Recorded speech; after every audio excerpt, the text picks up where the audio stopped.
Apocalypse de Jean, chapitre 11. On me donna un roseau semblable à une verge en disant, « Lève-toi, et mesure le temple de Dieu, l'autel, et ceux qui y adorent. Mais le parvis extérieur du temple, laisse-le en dehors et ne le mesure pas, car il a été donné aux nations, et elles fouleront aux pieds la ville sainte pendant 42 mois. Je donnerai à mes 2 témoins le pouvoir de prophétiser revêtus de sac pendant 1260 jours. Ce sont les 2 oliviers et les 2 chandeliers qui se tiennent devant le Seigneur de la terre. Si quelqu'un veut leur faire du mal, du feu sort de leur bouche et dévore leurs ennemis. Et si quelqu'un veut leur faire du mal, il faut qu'ils soient tués de cette manière. Ils ont le pouvoir de fermer le ciel afin qu'il ne tombe point de pluie pendant les jours de leur prophétie.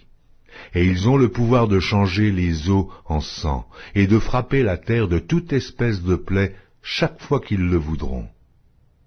Quand ils auront achevé leur témoignage, la bête qui monte de l'abîme leur fera la guerre, les vaincra et les tuera. Et leurs cadavres seront sur la place de la grande ville, qui est appelée, dans un sens spirituel, Sodome et Égypte, la même où leur Seigneur a été crucifié.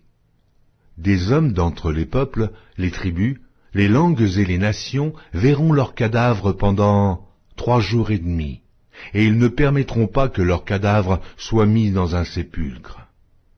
Et à cause d'eux, les habitants de la terre se réjouiront et seront dans l'allégresse, et ils s'enverront des présents les uns aux autres, parce que ces 2 prophètes ont tourmenté les habitants de la terre. Après les 3 jours et demi, un esprit de vie venant de Dieu entra en eux, et ils se tinrent sur leurs pieds, et une grande crainte s'empara de ceux qui les voyaient. Et ils entendirent du ciel une voix qui leur disait, « Montez ici !» Et ils montèrent au ciel dans la nuée, et leurs ennemis les virent. À cette heure-là, il y eut un grand tremblement de terre, et la 10e partie de la ville tomba. 7000 hommes furent tués dans ce tremblement de terre, et les autres furent effrayés et donnèrent gloire au Dieu du ciel. Le second malheur est passé. Voici, le 3e malheur vient bientôt.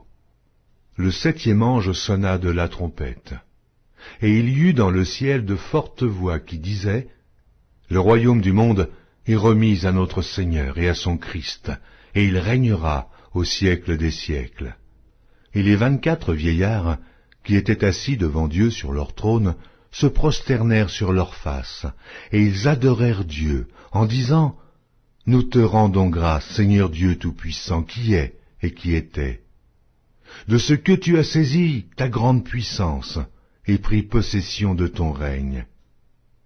Les nations se sont irritées, et ta colère est venue, et le temps est venu de juger les morts, de récompenser tes serviteurs les prophètes, les saints et ceux qui craignent ton nom, les petits et les grands, et de détruire ceux qui détruisent la terre. Et le temple de Dieu dans le ciel fut ouvert, et l'arche de son alliance apparut dans son temple. Il y eut des éclairs, des voix, des tonnerres, un tremblement de terre et une forte grêle.